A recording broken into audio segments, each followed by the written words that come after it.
Selamat datang di channel Alur Donghua. Sebelum menonton, silahkan subscribe, biar Mimin tambah semangat update-nya. Haha, sepertinya hasil panen rekan Daois Huyan beberapa tahun terakhir ini sungguh luar biasa. Untuk bisa menemani minuman anggur abadi ini setiap hari, kamu benar-benar pantas menyandang gelar Dewa Anggur, kata Han Li sambil tersenyum. Aku sudah mengumpulkan cukup banyak anggur berkualitas. Sayangnya, aku tidak punya sahabat yang bisa aku ajak berbagi. Karena kamu ada di sini hari ini, aku bisa minum sepuasnya, kata Daois Huyan sambil tertawa. Tentu saja, Han Li tentu saja tidak akan keberatan. Keduanya duduk berhadapan. Daois Huyan mengeluarkan anggur berkualitas yang telah dia kumpulkan selama bertahun-tahun, mengobrol tentang kejadian di masa lalu sambil minum sepuasnya. Tak lama kemudian, keduanya agak mabuk. Han Li berbicara tentang apa yang dia lihat di Torque Dragon Path beberapa hari yang lalu. Daois Huyan telah tinggal di jalur obor naga lebih lama daripada Han Li, jadi dia memiliki hubungan yang lebih dalam dengan tempat itu. Setelah mendengar ini, dia hanya bisa menghela nafas. Setelah bencana ini selesai, jika Daois Huyan bersedia, Anda dapat kembali ke alam surgawi Embun Beku Utara dan merevitalisasi jalur obor naga. Anda tidak perlu khawatir tentang sumber daya, saya dapat membantu Anda, kata Han Li ketika dia melihat ekspresi Daois Huyan. Kitab suci reinkarnasi kata sejati miliknya diperoleh dari Sekte Naga Obor, jadi itu agak layak. Dengan kultivasi dan kekayaannya saat ini, menghidupkan kembali sekte kecil seperti Sekte Naga Api hanyalah hal yang mudah baginya. Beberapa hari yang lalu, ketika dia berada di jalur obor naga, dia fokus pada kultivasi dan tidak punya waktu untuk mempertimbangkan masalah ini. Hehe, bocah nakal, kamu benar-benar bicara besar. Sepertinya kamu benar-benar punya kemampuan. Namun, segala sesuatu berkembang dan layu secara teratur. Naik turunnya suatu sekte adalah sama. Kita tidak boleh mengganggunya secara paksa. Mari kita bicarakan hal itu di masa depan jika kita memang ditakdirkan untuk itu. Daois Huyan menatap Han Li dengan heran. Kemudian, dia mengangkat cangkirnya dan meminumnya. Kepribadian rekan Huyan masih sama, tetapi cara dia melakukan sesuatu sekarang sangat berbeda dari sebelumnya. Han Li mengangkat alisnya dan berkata sambil berpikir. Setelah mengalami banyak hal, terutama setelah kekuatanku turun, aku telah melihat banyak hal. Entah itu kebaikan atau kebencian, itu semua hanyalah awan yang berlalu begitu saja. Tidak ada gunanya berpikir terlalu banyak. Mengapa kita tidak minum dan bernyanyi? Berapa lama hidup? Daois Huyan terkekeh. Rasa syukur dan kebencian semuanya adalah awan yang cepat berlalu, semua awan yang cepat berlalu, gumam Han Li. Aku yang sekarang bukan lagi diriku yang dulu. Aku tidak tahu apa yang akan terjadi di masa depan, dan aku juga tidak ingin mengetahuinya. Aku sudah lama berhenti bergantung pada diriku yang akan datang. Seperti kata pepatah, jika ada anggur hari ini, maka mabuklah hari ini. Daois Huyan menggelengkan kepalanya saat dia berbicara. Kemudian, dia menuang secangkir anggur untuk dirinya sendiri dan meminumnya. Persahabatan, keluarga, kesakitan, dan kebahagiaan hanyalah obsesi hati manusia terhadap masa lalu, masa kini, dan masa depan. Padahal, tidak perlu mempedulikannya, dan tidak ada perlu ribut tentang mereka. Mata Han Li bersinar dengan sedikit pencerahan saat dia bergumam. Daois Huyan mengangkat cangkir anggurnya yang kosong dan memandang Han Li dengan ekspresi aneh. Dia agak bingung. Dengan logika yang sama, tubuh fisik dilahirkan dengan esensi dan darah ayah dan ibunya. Sejak awal jalur kultivasi, ia telah menyerap ki langit dan bumi. Tulang dan darah tubuh fisik memiliki berubah berkali-kali. Bahkan di dunia saat ini, itu berubah setiap saat, kata Han Li, dan matanya perlahan berbinar. Karena tidak perlu terobsesi dengan tubuh fisik dan kesadaran, aku bukan aku, kamu bukan kamu, dan dia bukan dia. Semuanya dibuat-buat dan cepat berlalu. Namun, rekayasa memang ada. Misalnya saja, ada alasan kenapa aku minum bersamamu saat ini. Itu semua karena Dao, lanjut Han Li. Daois Huyan menggelengkan kepalanya. Dia mengabaikan Han Li dan meminum 3 cangkir anggur lagi berturut-turut. Terima kasih, rekan Daois Huyan. Han Li tiba-tiba berdiri dan membungkuk ke arah Daois Huyan. Hei, bocah Li, apa yang kamu lakukan? Ketika Daois Huyan melihat ini, dia juga buru-buru berdiri. Rekan Daois Huyan, kata-katamu barusan telah melepaskan ikatan dalam kultivasiku.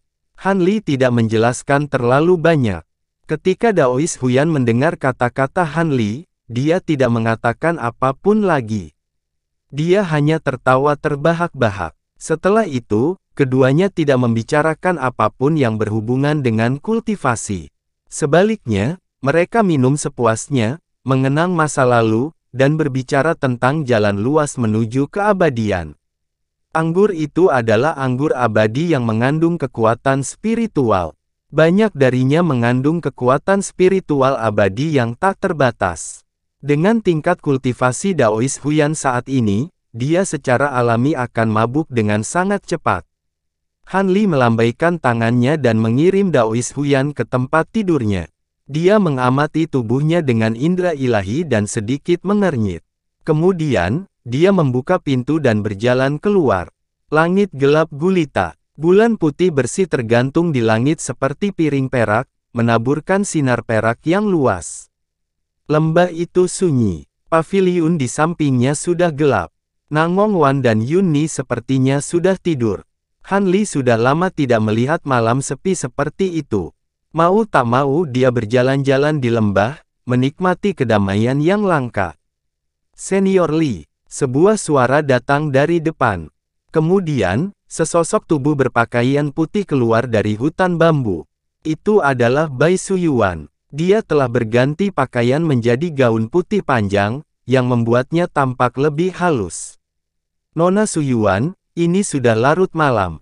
Kenapa kamu belum tidur? Han Li bertanya. Setelah terdiam beberapa saat, Bai Suyuan berkata, kultivasi senior Li sangat mendalam. Anda seharusnya sudah melihat kondisi tubuh senior Huyan saat ini, bukan? Energi vital rekan Daois Huyan telah rusak parah. Tampaknya bukan disebabkan oleh cedera. Saya telah melihat situasi ini pada beberapa kultivator yang menggunakan teknik pencerahan dan mentransfer energi vital mereka kepada orang lain, kata Han Li dengan tenang. Senior Li, kamu benar. Tingkat kultivasi senior Huyan telah menurun drastis. Ini bukan karena cedera. Itu semua karena aku, kata Bai Suyuan dengan suara rendah. Han Li tidak mengungkapkan kejutan apapun. Dia berdiri di sana dengan tenang dan menunggu dia melanjutkan. Senior Huyan memang terluka dalam pertempuran, tapi itu tidak membahayakan fondasinya. Dia seharusnya bisa pulih setelah beristirahat sejenak. Sangat disayangkan saya menerobos hambatan tahap Dewa Emas tanpa persiapan apapun karena guru terhormat saya terbunuh. Meridianku berantakan dan aku hampir kehilangan nyawaku. Untuk menyelamatkanku, Senior Huyan melakukan teknik pencerahan tanpa mempedulikan lukanya sendiri.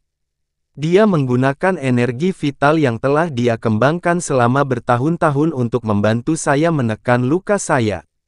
Setelah itu, dia membantu saya untuk menerobos ke tahap berikutnya. Namun, energi vitalnya terkuras dan kultivasinya menurun, kata Bai Suyuan dengan sedih. Jadi itulah yang terjadi, desah Han Li. Bai Suyuan berlari ke depan dan berlutut di depan Han Li. Kondisi senior Huyan hanya bisa ditangani oleh seorang kultivator alam Dewa Tai. Senior Li, kultivasimu sangat mendalam. Kamu seharusnya sudah maju ke alam Dewa Tai. Tolong bantu aku, Senior Li. Aku bersedia menjadi pelayanmu untuk membalas kebaikanmu. Mata Bai Suyuan berkaca-kaca. Dia tampak seperti hendak menangis, yang membuat orang merasa kasihan padanya. Han Li mengangkat alisnya dan melambaikan lengan bajunya. Tubuh Bai Suyuan terangkat dengan suatu kekuatan dan dia berdiri. Taois Huyan dan saya adalah kenalan lama. Terlebih lagi, dia baru saja memberikan bantuan besar kepada saya. Anda tidak perlu mengatakannya. Saya akan menyembuhkannya, kata Han Li ringan. Saat dia berbicara, dia mengeluarkan botol giok putih dan memberikannya kepada Bai Suyuan. Bai Suyuan terkejut sekaligus senang. Dia mengambil botol itu dengan takut-takut, dan aroma menyegarkan keluar dari botol. Dia diberi energi dan kekuatan spiritual surgawi di tubuhnya sedikit berputar. Dia bahagia lagi. Ada 10 pil peningkat vitalitas Ganoderma abadi di dalam botol. Pil-pil tersebut adalah yang terbaik untuk menambah energi vital. Biarkan Daois Huyan meminumnya setiap 10 hari. Dia akan memulihkan energi vitalnya dalam waktu kurang dari 2 bulan. Adapun kultivasinya, selama dia rajin berkultivasi, dia akan dapat pulih dalam waktu singkat, kata Han Li. Terima kasih, Senior Li. Bai Suyuan sangat gembira dan mengucapkan terima kasih lagi. Silakan, aku suka cahaya bulan di sini. Aku ingin melihatnya. Han Li melambaikan tangannya dan terus berjalan ke depan. Bai Suyuan ragu-ragu sejenak. Lalu, dia membungkuk pada Han Li dan pergi. Han Li berjalan-jalan di lembah dan segera tiba di sebuah paviliun kecil di kedalaman hutan bambu. Seorang wanita berpakaian putih berdiri di sana.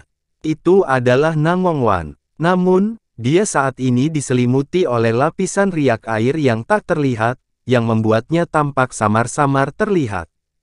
Suamiku, aku ingin menjadi pelayanmu untuk membalas budimu. Kenapa kamu begitu dingin padaku? Kata Nangongwan sambil tersenyum tipis. Botol pil peningkat vitalitas Ganoderma abadi itu cukup untuk menyembuhkan luka Daois Huyan. Ayo pergi, karma di sini telah diselesaikan. Ini bukan tempat untuk kita tinggal. Han Li menggelengkan kepalanya sambil tersenyum dan memegang tangan Nangongwan. Dengan kilatan petir, keduanya menghilang dari lembah. Sesaat kemudian, keduanya muncul di udara. Ekspresi Nangongwan menjadi rileks dan dia bertanya, kemana kita akan pergi selanjutnya? Melampaui wilayah surga. Mata Han Li berkedip dan dia melayang ke langit bersama Nangongwan. Segera, mereka tiba di wilayah Beyond the Heaven. Mereka menemukan tempat yang aman dan membuka tempat tinggal sederhana. Lalu, dia membawa Nangongwan ke ruang bunga. Suamiku, apakah kamu ingin melanjutkan kultivasimu? Nangongwan memandang Han Li. Han Li mengangguk ringan. Waner tidak bisa membantumu dalam kultivasimu. Namun, aku yakin suamiku pasti akan berhasil, kata Nangongwan sambil sedikit meringkuk. Wah, kepercayaanmu adalah bantuan terbesar bagiku. Han Li memeluk Nangongwan dan mencium keningnya. Kemudian, dia berbalik dan memasuki paviliun tempat dia berkultivasi dalam pengasingan. Semua pembatasan di area paviliun masih beroperasi normal. Han Li duduk bersila di dalam batasan dan menenangkan dirinya. Setelah sehari semalam, keadaan pikirannya benar-benar tenang. Kemudian, dia memasuki ruang indera ilahinya lagi. Han Li yang berjubah hijau sedang duduk di sana seperti biasa. Dia mengangkat kepalanya dan menatapnya. Dia memandang Han Li dari ujung kepala sampai ujung kaki dan ekspresinya menjadi serius. Hehe, kondisi pikiranmu telah meningkat pesat. Sepertinya kali ini kamu ingin memulai pemotongan mayat yang sebenarnya, kata Han Li yang berjubah hijau. Itu benar. Han Li tidak mengatakan apapun. Dia bergegas maju dengan kecepatan kilat. Sejumlah besar cahaya keemasan keluar dari tubuhnya dan langsung membentuk domain spiritual. Yang mengejutkannya, Han Li yang berjubah hijau tidak mengelak dan membiarkan domain spiritual Han Li menutupi dirinya. Mata Han Li sedikit berkedip, tapi dia tidak berhenti. Cahaya kristal muncul di antara alisnya. Kekosongan di sekitar Han Li yang berjubah hijau bergerak. Kemudian, rantai kristal yang tak terhitung jumlahnya keluar dari kehampaan dan mengikatnya dengan erat. Han Li yang berjubah hijau tidak mengkhawatirkan situasinya sama sekali. Dia bahkan memiliki senyuman di wajahnya. Segala sesuatu di sekitar Han Li menghilang. Entah itu ruang indera ketuhanan atau Han Li yang berjubah hijau, semuanya lenyap. Yang ada hanyalah kegelapan tanpa akhir. Ilusi. Han Li melihat sekeliling dan segera mengaktifkan seni pemurnian roh. Cahaya di antara alisnya kembali bersinar terang. Gelombang kekuatan spiritual yang sangat kuat terbang dan berubah menjadi pedang kekuatan spiritual raksasa. Mereka menebas ruang di sekitarnya. Namun, ruang hitam sedikit berfluktuasi. Pedang kekuatan spiritual raksasa tertelan. Mereka tidak menimbulkan gelombang apapun. Han Li tidak bisa menahan diri untuk tidak menyipitkan matanya. Diam-diam dia terkejut. Setelah bertarung dengan Self Course selama bertahun-tahun, seni pemurnian rohnya telah meningkat lagi.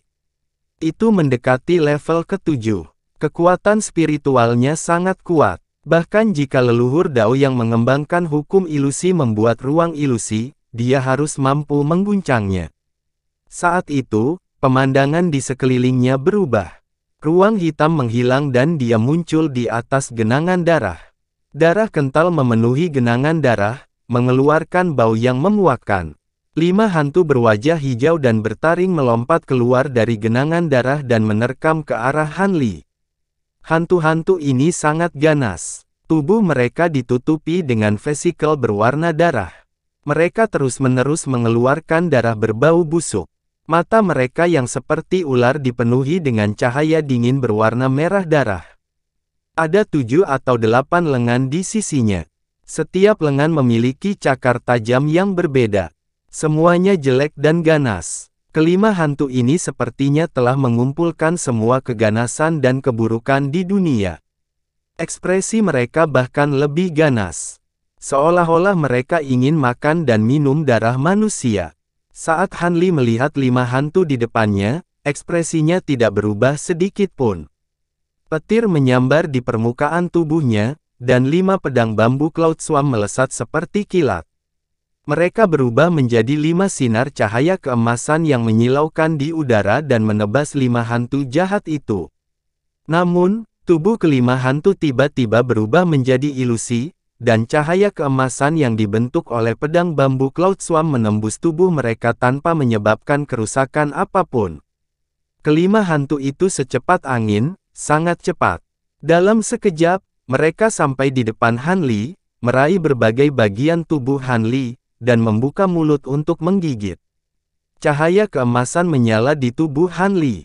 Saat dia hendak membuka domain rohnya, ekspresinya tiba-tiba berubah. Senyuman tipis muncul di wajahnya, dan cahaya keemasan yang sudah menyala tiba-tiba padam. Kelima hantu itu menggigit berbagai bagian tubuhnya. Darah langsung menyembur, dan rasa sakit yang menyayat hati meresap ke dalam jiwa ilahinya. Namun, dia hanya berdiri diam di tempatnya, ekspresinya normal, seolah dia tidak merasakan sakit apapun. Dia bahkan menutup matanya. Kelima hantu itu memasang ekspresi gembira di wajahnya saat merobek anggota tubuhnya, merobek potongan daging dan melahapnya dengan penuh semangat. Dalam sekejap mata, tubuh Han Li hampir menjadi kerangka, namun cahaya di matanya tidak melemah sedikit pun. Kelima hantu itu secara bersamaan mengulurkan tangan untuk meraih tubuh kerangkanya, dan hendak mencabik-cabiknya. Ketakutan pada hantu hanyalah ilusi. Karena aku bukan aku, apa yang perlu dikhawatirkan? Han Li membuka matanya, melihat ke depan, dan berkata dengan tenang. Cahaya redup bersinar dari tubuhnya.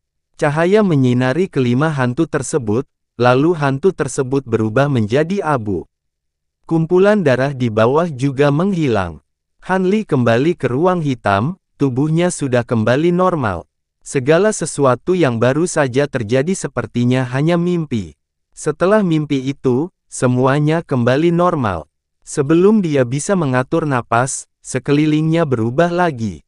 Dia muncul di dunia yang penuh dengan warna merah jambu, dan ada banyak wanita cantik di sini. Ada gadis-gadis muda di usia remaja, dan semuanya dipenuhi dengan vitalitas masa muda. Pinggang mereka ramping, dan kulit mereka halus dan berkilau. Ada juga wanita muda yang sudah menikah dan menggairahkan. Tatapan mereka menawan, bersemangat seperti api. Wanita-wanita ini mengenakan kain muslin tipis, dan mereka mengelilingi Han Li, bernyanyi dan menari, atau melakukan segala macam tindakan menggoda. Tidak peduli betapa kerasnya hati seorang pria, dia tetap akan terbuai oleh kelembutan ini. Namun, ekspresi Han Li tenang, dan dia mengabaikan wanita di sekitarnya. Saat ini, angin harum menyerang lubang hidungnya. Seorang gadis muda memeluk Han Li dari belakang, dan napasnya berhembus lembut ke daun telinganya. Itu adalah Bai Suyuan. Senior Han, gadis kecil ini sudah lama jatuh cinta padamu, dan kamu juga menyukaiku. Kamu hanya tidak berani melakukan apapun padaku karena sikapmu sebagai senior, kan? Bai Suyuan terkikik. Suaranya jernih, dan membuat tulang seseorang melunak. Kemudian, seorang gadis muda lainnya datang. Itu adalah Yu Menghan. Matanya seperti sutra, dan ada senyuman nakal di wajahnya. Senior Han, aku telah berkultivasi begitu keras dan naik ke alam dewa sejati hanya karena satu alasan, dan itu adalah untuk menemukanmu. Angin harum bertiup, dan dua wanita lagi datang. Itu adalah Yuan Yao dan Yan Li. Kakak Han, kakak Yan Li sudah lama jatuh cinta padamu. Kamu tidak bisa mengecewakannya. Yuan Yao terkikik, dan tubuhnya menempel di lengan Han Li. Wajah Yan Li memerah, tapi dia juga memeluknya dengan penuh semangat. Penampilan wanita di sekitarnya berubah drastis, dan mereka berubah menjadi kultivator wanita yang dikenal Han Li di masa lalu. Mereka sangat menggoda. Cantik, semuanya hanyalah awan yang cepat berlalu. Aku bukan aku, jadi apa yang perlu dipedulikan? Ekspresi Han Li tidak berubah. Dia berbicara dengan lembut, dan matanya bersinar dengan cahaya yang sepertinya telah menembus segalanya. Para wanita di sekitarnya semuanya berubah menjadi kerangka, dan kemudian dengan keras, dunia merah muda juga menghilang, kembali ke ruang gelap gulita. Namun saat berikutnya, pemandangan sekitar berubah lagi. Han Li muncul di istana megah, duduk di kursi utama. Ada dua baris orang yang berdiri di kedua sisinya, termasuk guru kuil samsara, Li Yuanjiu, Yue Mian, Bai Ze, dan yang lainnya. Ada juga orang-orang yang dia kenal di alam roh dan alam manusia. Salam, Maha Guru. Selamat atas pencapaian Dao Agung dan naik tahta. Mulai sekarang, semua makhluk abadi, iblis, dan hantu akan menyembah Maha Guru. Orang-orang ini berlutut di tanah, wajah mereka dipenuhi kekaguman. Ekspresi Han Li acuh tak acuh. Bawa dia masuk. Seorang penjaga yang tinggi dan kokoh berteriak di luar istana. Satu persatu sosok dengan belenggu emas dan belenggu terlatih-tatih masuk dari luar. Mereka adalah mantan musuh Han Li, Kimozi, Si Pokong, Yin Cheng Kuan, dan lainnya. Dan yang memimpin mereka adalah Gu Huojin. Saat ini, rambutnya acak-acakan dan napasnya sangat lemah. Orang-orang ini telah lama kehilangan kejayaan mereka sebelumnya, seolah-olah belenggu dan belenggu emas memiliki semacam kekuatan yang membatasi, menyebabkan kekuatan sihir dan kultivasinya menghilang, mengubahnya menjadi manusia. Tiba-tiba, seorang pria kuat yang memegang guilotin seputih salju muncul di belakang mereka dan meletakkan guilotin tersebut di leher orang pertama. Guilotin pembunuh abadi, bunuh. Dengan beberapa kilatan pedang, Gu Huojin dan yang lainnya semuanya dipenggal, kepala mereka yang berdarah berguling-guling di tanah. Han Li masih menutup mata terhadap apa yang terjadi di depannya. Maha Guru, mengapa masih belum ada senyuman di wajahmu? Apakah Anda masih memiliki musuh di hati yang ingin Anda bunuh? Tolong beritahu kami, meskipun kami harus mencari di seluruh dunia, kami akan menangkap mereka dan membiarkan Anda menanganinya. Penjaga kokoh itu setengah berlutut di depan Han Li. Kekuasaan dan dominasi hanyalah mimpi. Karena saya bukan saya, mengapa saya harus tenggelam? Han Li berkata dengan ringan. Dengan keras, segala sesuatu di sekitarnya menghilang lagi, kembali ke ruang gelap. Ekspresi Han Li masih tidak berubah, tapi tanpa disadari keadaan pikirannya telah berubah sedikit. Meskipun dia sedikit lelah setelah melewati 3 tingkat alam ilusi dan menyingkirkan 3 delusi, dia merasakan perasaan relaksasi yang belum pernah dia rasakan sebelumnya. Saat ini, pemandangan di sekitarnya berubah lagi. Dia berada di lautan darah dan mayat bertumpuk di tanah. Orang-orang mati ini semuanya mengenakan pakaian kuil samsara dan domain barbar. Dia telah melihat banyak dari mereka sebelumnya, dan mereka semua tergeletak mati di tanah. Master kuil samsara, Gan Zheushen, Yue Mian dan Bai Ze dari domain barbar, serta para pemimpin berbagai klan dan orang-orang penting dari klan mereka semuanya ada di sini, berbaring di sana dengan tenang, wajah keras mereka dipenuhi ketakutan dan kemarahan. Udara dipenuhi bau darah dan busuk yang memuakkan. Semuanya begitu nyata sehingga mustahil membedakannya. Han Li, suara dingin terdengar dari depan. Sesosok muncul di depan mereka. Itu adalah Gu Huojin. Apakah kamu melihat ini? Ini adalah akibat melawanku. Gu Huojin mencibir. Dia melambaikan tangannya dan beberapa sosok muncul di depannya. Mereka semua diikat. Mereka adalah Nangong Wan, Violet Spirit, Jin Tong, Weeping Soul, Liu Leer, Si Chuan Kong, dan 2 yang terakhir adalah orang tuanya dari dunia fana. Ekspresi Han Li berubah saat dia melihat ini, tapi dia dengan cepat mendapatkan kembali ketenangannya. Aku sudah menyelidikinya secara menyeluruh. Ini semua adalah orang-orang yang sangat penting bagimu. Segera tunduk padaku dan bersumpah untuk melayaniku. Jika tidak, mereka semua akan mati mengenaskan di hadapanmu. Gu Huojin tertawa sinis. Han Li tetap acuh tak acuh dan dengan tenang berdiri di tempatnya.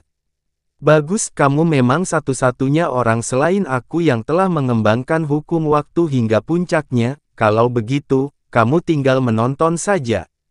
Gu Huojin mencibir dan menunjuk dengan jarinya. Cahaya keemasan keluar dan berubah menjadi pedang emas yang menembus dada Si Chuan Kong. Si Chuan Kong segera terbelah 2 dan jatuh ke dalam genangan darah. Ekspresi Han Li berfluktuasi sesaat, tapi segera menghilang.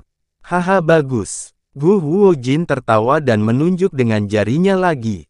2 lampu emas ditembakkan dan menembus Jin Tong dan Weeping Soul, membunuh mereka di tempat. Wajah Han Li memerah, tapi dengan cepat menghilang. Aku tidak menyangka teman menjadi begitu tidak berharga di matamu. Bagaimana dengan cinta keluarga? Saya mendengar bahwa Anda memperlakukan gadis kecil bernama Liu Leer ini seolah-olah dia adalah adik perempuan Anda. Mungkinkah kamu ingin melihatnya mati di sini? Gu Huojin menunjuk dengan jarinya lagi. Cahaya keemasan keluar dan menembus tubuh Liu Leer. Han Li memuntahkan seteguk kecil darah. Tubuhnya bergoyang, tapi pada akhirnya dia berhasil menstabilkan dirinya. Selanjutnya adalah 2 rekan Dao dan orang tuamu. Yang mana yang harus aku bunuh terlebih dahulu? Bagaimana dengan ini? Aku akan memberimu pilihan kali ini. Aku akan membunuh siapapun yang kamu katakan, dan meninggalkan orang yang paling kamu sayangi untuk yang terakhir.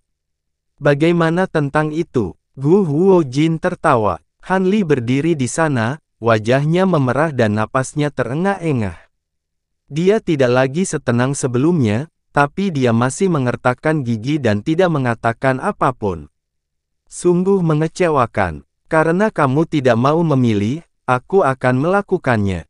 Terlalu merepotkan untuk membunuh mereka satu persatu. Lebih baik bunuh mereka semua sekaligus. Gu Huojin memandang mereka berempat, tangannya bersinar dengan cahaya keemasan. Berhenti. Han Li tiba-tiba berteriak.